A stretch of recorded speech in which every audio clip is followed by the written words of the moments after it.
NightOutHipHop.com. Yeah. Holy smokes, I'm no joke out the bullpen. Bringing nothing but heat, leave you hanging like clothespins. He's a beast when he goes in, ice cold frozen. The first round draft pick, #1 chosen. Drop bombs, explosion, self-promotion. And I keep shit moving like a flanker in motion. I'm the #1 spokesman, is my devotion. That I'm dedicated to the rhyme is my own notion. Brown water's the potion, it put hair on your chest. Or you can put one in the air and it'll put you to rest. Sweet dreams, I'm about to fade. I got my mind on my money and I'm dreaming about getting this all paid. Mr. Go-Getter, Mr. Assertive, Mr. Initiative, Mr. Results, man, I'm all about my business, kid. Damn. Welcome, everybody. It is Sunday. It is NFL Conference Championship Sunday, and I can't wait for this elite competition. 2 games to decide who is going to Las Vegas, Nevada to fight for the coveted Lombardi Trophy. I am Guns Picks, aka the Gun. No Shark this week, but don't fret, my pet. We have some elite sharp content and analysis with myself and the Odds Fellow who's joining me today. Odds Fellow, how you feeling this beautiful Saturday or Sunday? Sorry. Feel great. Excited for this slate. I think we got 4 great teams to give us 2 elite matchups. You said it. No Joe Flacco, so we can't go full elite. It is not full elite, but it is very elite, and I'm excited. We'll see what happens. I mean, 2 games to break down should be a lot of fun. I think you and I both have leans or looks on sides and totals and some props, so we'll cover it from every single angle, and I'm pumped. Absolutely, absolutely. And we're going to be a little bit more interactive with the chat. Going to be a quick show, probably 30 minutes in and out, but we will give you the sharpest analysis on the planet. And Sean Murphy says, let's get it. He's ready to go. Give him the horn on that one. He also said, I need a solid bet today, fellas. Please get into the chat. Talk it up. What are your plays? What do you like? Just give everything that you got there. We'll give you our thoughts and analysis as we go along here in this show. But we're going to start it off with the first game on the board here. This game is in M&T Stadium, right up the road from Guns Picks. 3 p.m. tip kickoff. This one is going to start here in Baltimore, Maryland. Rainy, dewy, and kind of sloppy out today, but we will have a game nonetheless. I'll start with you, Odds Fellow. What are your thoughts on KC versus Baltimore? I really, really, really, really like the Ravens, and I think this is the time that the Mahomes underdog stuff, it is tough to bet against them, right? That's the problem. That's the narrative here. My only wish is that I got this earlier in the week, so I'm not on it right now. I'm going to wait and see a little bit, maybe bet the side in game, but I have a heavy lean for me towards the Ravens. I think you're seeing steam in both markets, which we're going to get to a little bit in these games. I'm already seeing the chat blow up, like both dogs, Chiefs +4. I mean, this might be one of those seasons where the #1 seeds are truly just the teams that are supposed to be there. Now, you can always get some fluky things, obviously Mahomes, but I just think, we're lying to ourselves if we don't address how this Kansas City offense has looked. Now, where they've gotten carried is the defensive side of the ball. But I think you're finally run into a Ravens team here that is just as balanced as them defensively, is probably better and has more weapons on the offensive side of the ball, and is in perfect storm, is playing at home. That was not the case with the Buffalo Bills, right? Bills who were in that Chiefs game, maybe gave it away. Obviously all credit due to Andy Reid and the Chiefs there, but that defense, which did give up some chunk plays and a string of touchdowns and points on drives in a row during that game to Kansas City, that defense was a shell of itself. It had injuries left and right. And a lot of us were on Buffalo, right? Myself included, lean that way. I thought the kind of, I don't want to call it a fairy, but I thought the Chiefs would run into that wall last week. So I think that's what you're going to get here. I would like it a lot closer to the 3. I can't believe it's up to 4.5 in a lot of spots. I'm going to get into the under a little bit, but that's my angle on the side, so I just wanted to kick it over to you just to see where you're at on that. Yeah, sidewise on this one. And they said it best. This is what kept me off of not even playing the side on this one is if you know the history with Sean Smith as a referee, he's very flag happy, and it's never bodes well for the home team on this one. Seems like a little bit of a placement scenario, trying to give KC an extra boost. but I kind of lean towards the Baltimore side of this game. But it's kind of gone past the number of the 3 and the 4.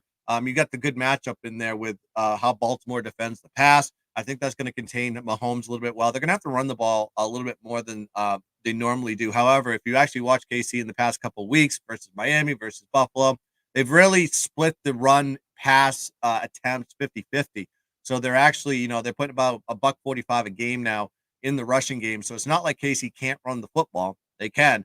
I just think that they're going to be very more one-dimensional against this Baltimore defense that's ranked first in opponent passing yards per attempt, fifth in opponent overall passing yards per game, fifth in opponent passing completion rate. They also get to the quarterback really well, but Mahomes has mobility and he can utilize his feet to get the yardage. But I think this is going to be a little bit more run-oriented game per se. So I think that Baltimore is going to win this game. I think the value to me is taking the 2-team money line with the 49ers. If you do like the 49ers as well, maybe, but I think that is the value. You can actually get it at like -120, -130 now. I got it at -116 yesterday because the 7 was still available for the 49ers portion. I don't know if you hit on this one. Did you talk the total? Or do you want to get into your thoughts and insight on that one? Yeah, definitely, and I think we're aligned here. And for me, and you spoke to it a little bit with the game script. They're gonna the way the Ravens play defense is they're getting pressure to the quarterback without blitzing. That allows them to sit back, have those corners and those safeties, kind of eat up that space and some of those larger chunk plays, allowing guys behind them. That's just not happening, right? They're funneling everything, and that pressure up front allows them to do that. I think it does speak to the fact that the Chiefs are going to have to establish a lot underneath, a lot for Pacheco, a lot for that running game, which, regardless of how they've had success in that, they can do it, like you said. But that speaks to a game script that's going to be a little bit more grinded out. And the Kansas City defense has been great all year. I think that's really carried this team. It's an underrated point here. I think this is going to be a slogfest. We got an outdoor game, right? Obviously, the weather should be fine. It's not really wind and rain or snow or any conditions that leading to it. But I just think you have two teams in an AFC match, smash mouth football is what you're going to get here. So at 44, they're telling you that right off the bat. Mahomes, Lamar Jackson, high-powered offenses. We've talked about this in other games throughout the latter part of the regular season into the playoffs. Let the lines do a lot of the talking here for you. Historically, you might have seen this line up around 49 to 52, 53 points with these types of teams, these types of quarterbacks that on paper, you see the names, you see Kelsey, you see Mahomes, you see Lamar Jackson, what these teams are capable of. These are MVP kits. These are MVP offenses. But no, this thing's sitting at 44 and it's really coming down. If anything, I know you had a 44.5. So I'm on the under. An interesting way you could look at this too is the second half under. What I'll probably do with the under here is I'm playing it at a half unit at the 44. I like the opportunity to have another unit or unit and a half to play with live in game. There's just a lot of variance, right? You saw it last week with Kansas City and Buffalo, and I didn't do it, and I regret it. That game started out a little bit slow. Then it got going in the second quarter, and I think there was a string right before halftime where there was like 2 or 3 scores in a row, right? And it was just like bang, bang, answering everything, right? And the next thing you know, what do you think happened in the second half? The second half went under. The second half got a little bit closer to that pre-flop total that I was on. It didn't quite get there, right? Obviously, because of some of that burst in the first half. But the Kansas City Chiefs alone in the second half under are 17-2 this year. So wild stats with what's happening in the second half with that Kansas City team, whether it's on defense and or offense, to really drive the overall averages for the Kansas City teams this year. Talked about the Baltimore defense on the other side of the coin. They're highly ranked from a DVO standpoint. What are they sitting at, number 2, I think? So I love the under 44.5 if you can get it. For me, a little bit smaller of a unit just so I can have some play with this in game. But I think we're aligned here. Yeah, full alignment. I got 44.5 earlier in the week. I think this is a really strong play. Arguably, other than the other game, we'll get to that in a second. I think it's my strongest play of the entire conference playoffs. 44.5. I mean, you're looking at these two teams. I said defensively, from a passing standpoint, they match up exceptionally well. KC has a good pass defense. I I believe they're ranked fourth in opponent passing yards per game, second in yards per attempt, fifth in opponent pass completion rate. That's KC. And then you got Baltimore on the other side. They're first in passing yards per attempt, fifth in opponent pass completion. Get to the quarterback, like I said before. And then you got to look at the scoring defense, right? So Baltimore holds their opponents to 16 points per game, 18 points per game at home, 15 points per game versus non-divisional opponents. That's number one in opponent points per game. So this is a solid Baltimore defense. And you got KC, who's an exceptional defense in themselves in terms of defensive scoring. 17 points per game, 19 points per game on the road, 17 points per game versus non-divisional opponents. That ranks them number two. So you have the number 1-2 opponent yards per points per game team versus the number one versus the number two. So I expect this is going to be low scoring. And you said it best. As like you look at the KC game, that could have went over a lot of anomalies in there. Some bad coaching decisions, the fake punt at the in their own territory versus Buffalo, and then you can look at the Buffalo side with the Houston game. There was a punt return for a touchdown. That's kind of an outlier. And then they tried to do clock killing, kicked a field goal without just going for go for it on fourth down to just kind of kill the clock, give the ball back. Who cares? You were up a ton of scores. They went and kicked the field goal, got to the over. So there are a lot of fluke stuff that happened in this one. And Baltimore, historically in the playoffs, is an under team.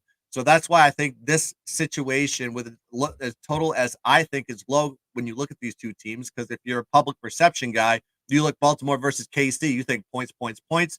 Not so much this year. I think these two teams are going to be running the ball a lot more, knowing that they're going against the top pass defenses in the league.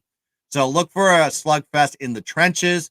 Look for a lot of rushing yards from Lamar Jackson. I'll talk about that one in a prop here in a second. And look for just low scoring, slow slugfest. I think you said it best with let's look at the first half, see what happens in there. If they go over the first half, I think it's definitely very go good.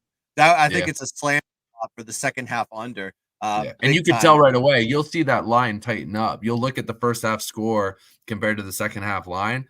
And if it looks like they've just hemorrhaged points out of there, that's telling you something. That's telling you what's going to happen, whether it's the conservative, somebody's got a lead,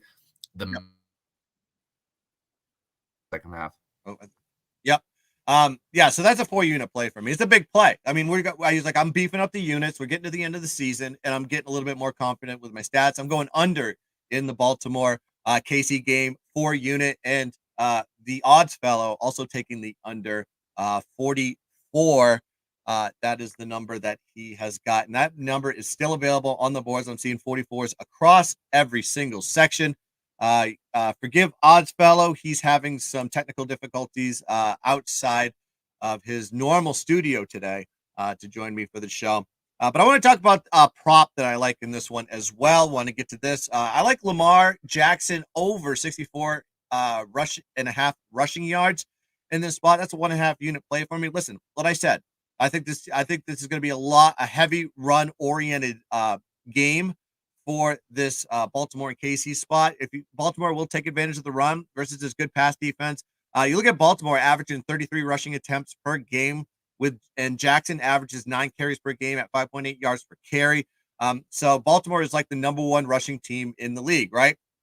Jackson put up 100 rushing yards last week versus the number 2 rushing defense DVOA in the league. So that gives you a little bit of a, Lamar Jackson can run on basically anybody. It doesn't matter how good the rush defense is. And then you look at KC, 27th in rushing defense DVOA, 18th in opponent rushing yards per game, and 25th in rushing opponent yards per attempt. So if there is a weak spot for this KC team, it is the rushing defense. I think Lamar has himself a game. I think he utilizes his leg, and they're going to have to. Lamar's going to have to take this team on his back in key points in this game, and I think he does it in the run game with his feet. Give me the over 64.5 rushing yards, 1.5 unit spot in that game. Want to get some shout outs in the chat. Chat has been rolling along. Appreciate you guys all together. Peter brings this up, and I just talked about that. Sean Smith, the ref, inserting this KC to the Super Bowl. WTF? I know. It's not farewell for Baltimore for seeing Sean Smith get in place. He's notorious of throwing 70% more PI flags for the home team than he does for the away team. This is statistical fact. You look at Gloria says she likes Jackson first touchdown plus 510, worth a sprinkle. Don't hate it. I mean, you could get to the goal line, and guess who's probably going to get the ball? It's Lamar Jackson on a bootleg or something like that to get the tutty. Chris says, did you see the report about the ref Sean Smith? Yes, I just talked about that one. So yeah, there is some. If you actually look, I can't remember the guy's name. We should give him a shout out on Instagram. He put up some really good stats that kind of show you what Sean Smith does with home teams, and it's pretty one-sided at best, but we'll see what happens in this game. Peter also says love Ravens in this game too. Yeah, we're capping refs. Listen, Tyler, it's important to know who's reffing these games because they affect totals, they affect sides, and there's historical data trends with these certain referee groups that for some reason, if it's against a home team, if it's the away team, if he favors the dog versus the favorite, I'm telling you, there's some good stats on all these refs, including the ref that's going to be in the San Francisco game, which I think favors more on the 49er side. Sean Murphy also liking the teaser here. San Francisco -1 and plus KC plus 10.5. I don't hate that one at all, to be honest with you. No. I would just call out, make sure your book is not a loss on a push. Mm-hmm. You don't want to be sitting at a -1, right? San Francisco ekes it out by 1. Yeah. You don't want to lose that. Yeah. Well, I think the 49ers are going to blow the doors out. We'll get to that in a second. But Chewbacca actually giving some props on this one.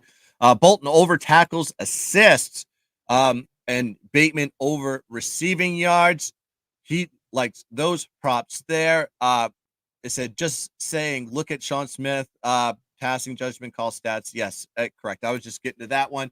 Yeah, Sean Smith is there's a lot of Baltimore fans that don't like Sean Smith whatsoever and are a little bit nervous on this one. Of course, Gloria coming in there first half over 21.5, full game under. Hey, if you see that, that's a good slam for the second half, like the odds fellow said. And of course, Aaron coming in there saying, hit the like, you lazy bozos. Give him the horn for that one. All right, next game on the board, the NFC Championship. I used to call it Candlestick Park. It's not Candlestick Park anymore. Detroit in the NFC Championship. That's right, the Detroit Lions. You think we'd say that 3 years ago? No chance. Getting back there the first time, I think since 1991, I can't remember. I think Barry Sanders was definitely the running back when the last time they went to the NFC Championship, did not win that one. Detroit versus San Francisco, 6:30 p.m. kickoff. I think it's going to be a little bit nicer weather. No rain I'm not seeing there in San Francisco. Don't need the glove for Brock Purdy. Maybe going to be airing this thing out between these two elite passing teams. I'll start with you, Odds fellow. What are your thoughts on Detroit versus San Francisco? I hate when I go chalky, but I'm going chalky. I think this is a San Francisco smash, San Francisco roll spot. It's similar to a lot of what we were saying about the Chiefs and the Ravens matchup. You just have number 1 seeds that on paper, and again, that's on paper, but the stats and the trends back it up. These are poor matchups. These are tough spots to be in. San Francisco should win this game, and they should dominate. When you look at it across the board, there's a lot that backs that up just statistically, right? The only place from a DVOA perspective that Detroit might have a slight advantage is special teams. That's where these teams rank 25th and 22nd, respectively. So Detroit comes in 3 spots higher. Otherwise, you have the 7th ranked team against the second overall, 5th ranked offense against the 1st, 19th ranked defense against the 4th. Point differential 66 versus 193 during the regular season. Where I think it's really going to come into play is, again, that defense, right? You see it right off the bat, that 19th versus that 4th matchup. It's the 19th ranked defense versus the 1st ranked offense. Opponents' points per game that Detroit is giving up is 23.2 away compared to San Francisco only giving up 17.5 at home. That ties with it a yardage mark of Detroit. San Francisco giving up 294.6 yards to away team, while Detroit is giving up 354.8 yards to home teams. Yards per play, 5.6 for a Detroit offense when they are away, 6.7 for San Francisco when they're at home. You take it one step further, you look at the coaching, right? I love Dan Campbell.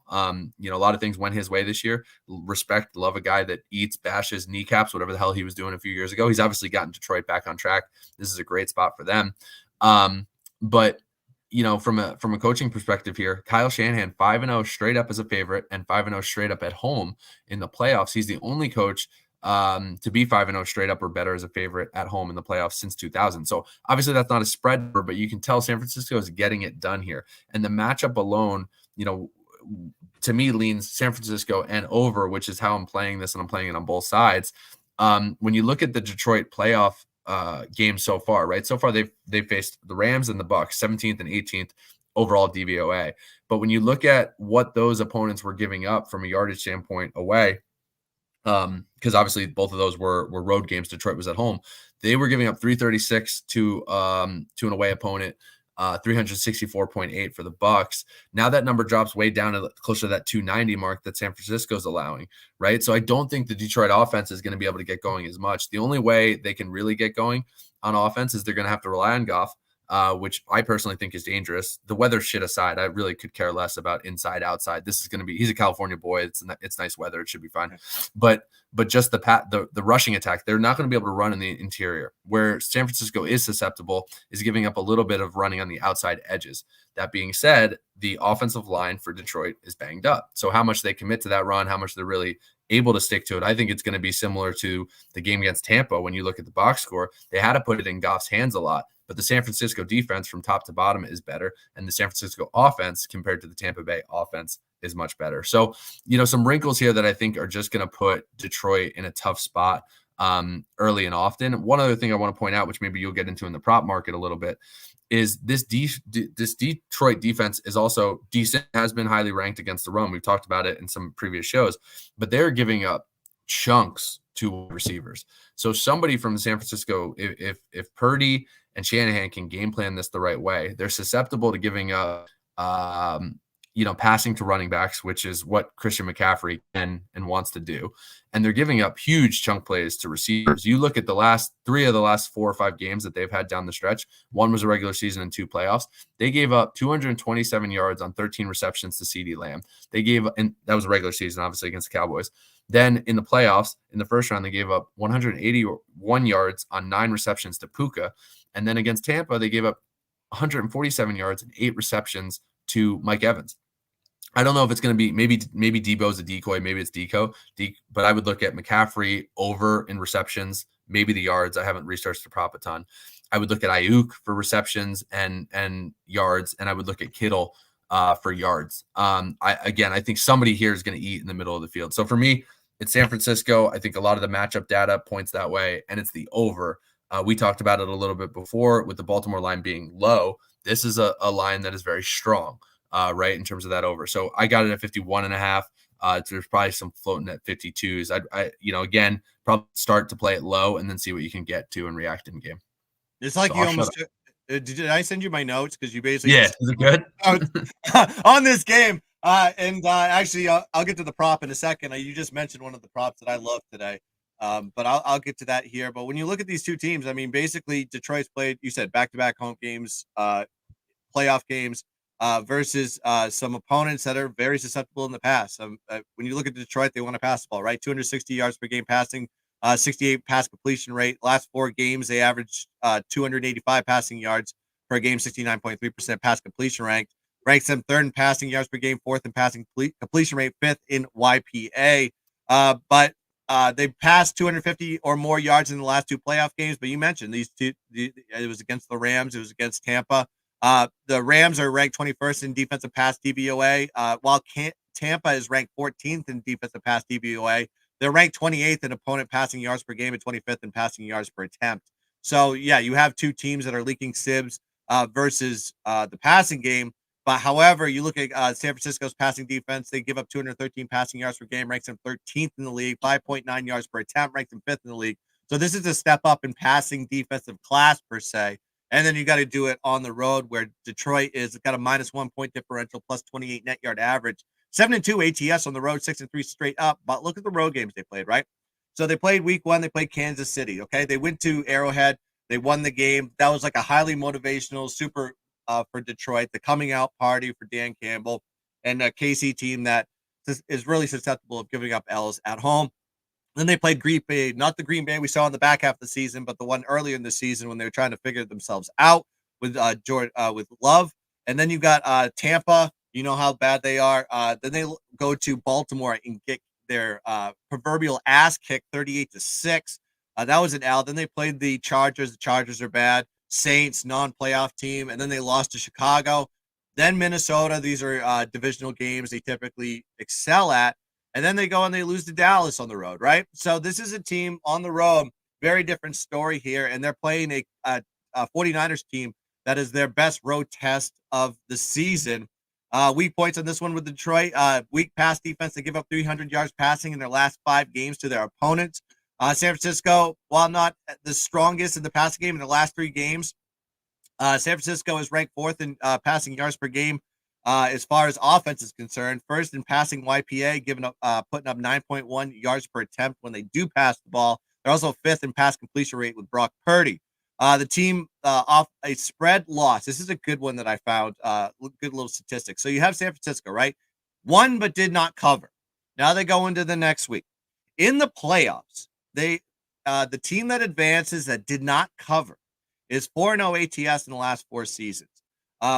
Detroit was in this situation last week with Tampa. And what happened? They didn't cover in the first game versus the Rams. They go into the next game. They cover versus Tampa. So you already have a sample size there. Then you got to look at home teams in conference championships in the last 7 years. 10-4 ATS. So you have to take the home team more often than not. They're also 6-2 ATS in the last 4 years if you want to get closer window with that one. So I think San Francisco's in a perfect spot. Granted, they come off the bye. They're a little bit rusty. The weather was piss poor. They didn't play their best game versus a Green Bay team that was just coming into that game red hot. They're lucky they came out with a victory on this one, the chip on their shoulder. They didn't have Deebo Samuel for the whole game. He is playing in this spot. I think it's going to be a little bit more of a decoy, in my opinion, because I don't know how bad that shoulder is. But I'm going to be taking San Francisco on this one. I'm seeing 7.5 pop on the board, guys. So if you got to find the 7, grab it now. There's 7s with a little bit of juice on this one. I'm seeing minus 120s across the board in the -7 department. It will be 7.5 before kickoff. Go shopping. So shop right now. Go get that line. This is another strong play for me. I'm going to be taking San Francisco -7, 4-unit banger. Now, you mentioned a prop. I got a prop for you too. Does it align with the analysis? It aligns with the analysis, and you already hit on those key points, and you gave them some suggestions on what to take. Well, I'm taking one of those suggestions. Let's make it official. Official play. I'm going to take Ayuk over 75.5 receiving yards, 1.5 units. Now, you pretty much talked about it. We said Detroit leaking sieve, giving up over 300 passing yards to their opponents in the last 5 games. In that span, the number 1 receiver versus this Detroit pass defense on average, 10 catches, 178 yards, 1 touchdown, the number 1 receiver gets. I think Ayuk is going to be the number 1 guy today with Deebo Samuel's playing hurt. So I think he's going in their decoy style, and Ayuk is going to get more targets than Deebo. Then you got to look in the playoffs, right? Number 1 receiver. So Tampa, Evans, 8 catches, 147 yards last week. The week prior, Puka Nacua, 9 receptions, 180 receiving yards. So you have a sample size playoff-wise that this Detroit team plays terrible versus the number 1 receiver. Ayuk has surpassed this mark 9 out of the last 18 games of the regular season. I think he's going to get it done here. This number is a little bit low. I think more predicated on the fact that Deebo is playing in this game, so we're getting a little bit of value on the receiving yards. I'm telling you, Ayuk should have a breakout game in this spot. So give me the over receiving yards for Ayuk, 75.5 at a 1.5 unit special. Let's get into the chat. Of course, Chris dropping some parlay plays I see here. He likes Baltimore plus 7.5, under 57.5. Detroit plus 22.5, over 40.5 with the DK boost. That is DraftKings, 30% minus 122. Or would teasing San Francisco be better? I would lean. Yeah, I would lean getting San Francisco down closer to an alt line. I agree. That's like a pick 'em. I mean, not the. I think having 3-score cushion for Detroit is awesome. I love every other leg of that. You could get a blowout factor, right? I think San Francisco worked a lot of rust off the same way that even Baltimore worked a lot of rust off in the first half last week. If you look at the first half and the second half of Baltimore Houston, that game looked very differently. For San Francisco, whether it was the weather, Purdy, a resurgent Packers team that beat up on the fucking Cowboys. They were rusty the entire game. So I think you are going to get a different look here. I don't think Detroit will get blown out. I hope it's closer than 22.5. But again, we're both taking over 7. So we're kind of thinking that way, at least in our brains. Yeah, I think San Francisco is probably the better leg on that instead of Detroit. You don't know what San Francisco is going to do to Detroit today. This could be an absolute blowout, and we're in bed by 9:00, not even thinking about this game. But I think the over is the right look on the tease. And plus with the San Francisco, if I don't know if your tease, I can't tell if this is a tease of what 14 or something like that, because this line is 7, 21. I mean, you got a little bit of a 30% boost on that one, but trying to figure out what the orientation is of that teaser. But I like the Baltimore leg. A lot of those, like DraftKings and FanDuel, I know just offer a lot of adjusted lines. So it could just be grabbing the adjusted lines, which means you might even be getting slightly better odds if you only take San Francisco down to 1, 2, or 3 compared to the amount you're adding there to Detroit. Yeah. But yeah, I think that you have all the legs right. I agree with 3. I don't like the Detroit one because I think San Francisco might have a proverbial blowout here. They are overdue. Of course, Chewbacca dropping some props. He likes Gibbs over receiving, Kittle over receiving. Can't knock you off that one. I think this is going to be a very heavy pass-oriented game. Peters says, sounds good, though you guys have a lot of collaboration on this game. Yeah, and we didn't even talk to each other before the game, believe it or not. We talked to each other before the show, and we just looked. It's like, yep, we're on pretty much all the same stuff. That it could either be a good thing, it could be a bad thing. We'll see how it happens. We've seen it work both ways. Yep. Let's talk. Sean Murphy says, any first half leans. What do you think, Odds? I think the stats would back up. I had it, so let me dig it out. Baltimore first half against the spread, 14-4-1. They're the first half wagon when you look at all of these spots. San Francisco did it at times. I don't think their numbers are nearly as strong. A lot of that was matchup driven, who they were playing, a lot of garbage teams, I think. But I would probably lean Baltimore in the first half. My only fear is Kansas City does seem to have it going a little bit more early and often, at least offensively, in some of these games and matchups. So that would be my one hesitation, depending on what that line is.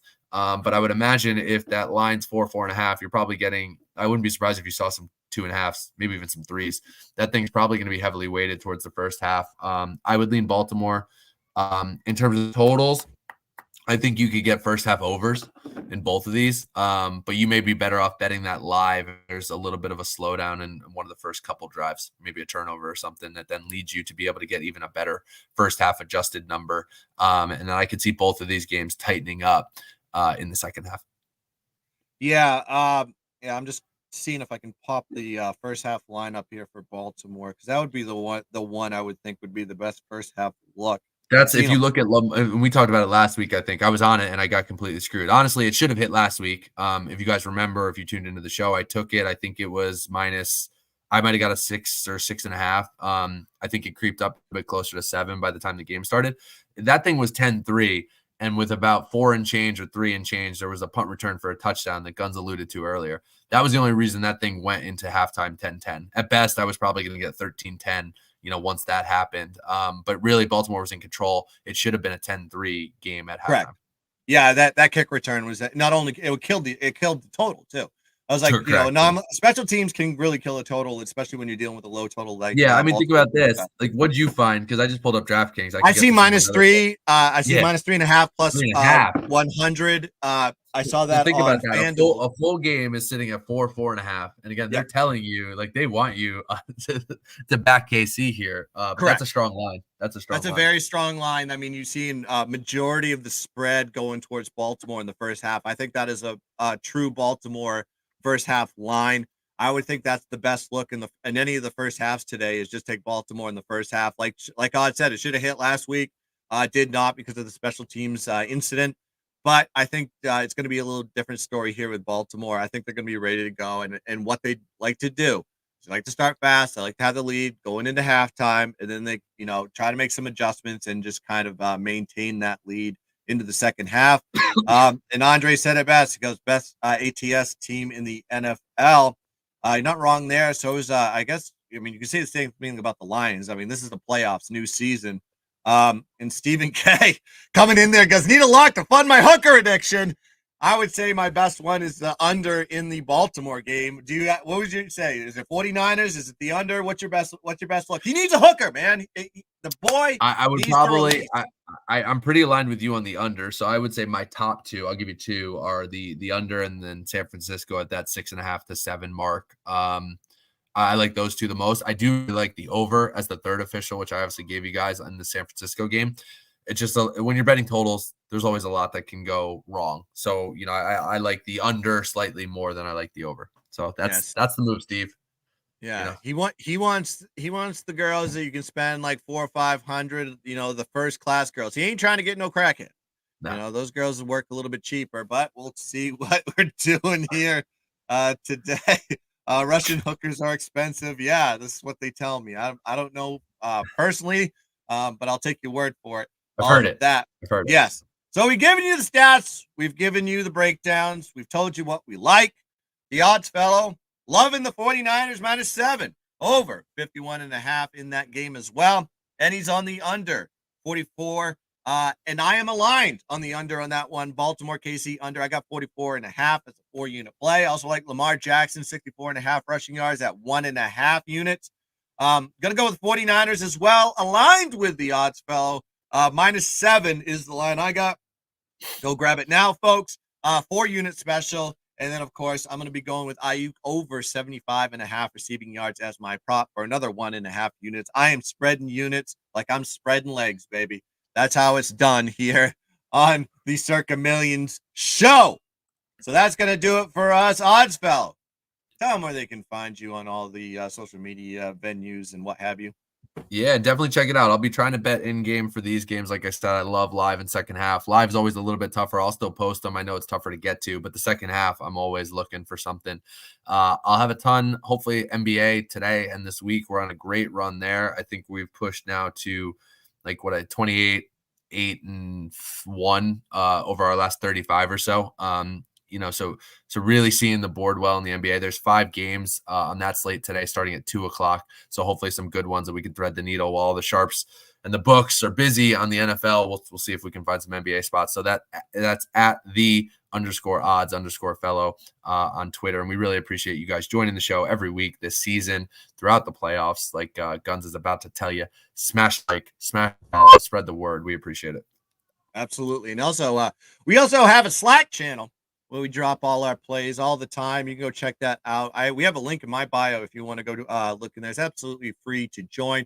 If you want to stay with us, just a tip of the first of the month. It's called the Dad Bods Slack channel. We have a lot of members in there and an active main chat. We're talking all the way through the games, and so we don't drop everything on Twitter. At least one big Ravens fan that might be on tilt throughout today's game. If you want to come in to watch that happen, yes, there's definitely a rabid, and I know who you're talking about. So he's going to be chatting it up the whole time. But it's a fun little group that we got there, and we drop plays constantly, live plays. And if we see something, I tend to just put it on the Slack for the members.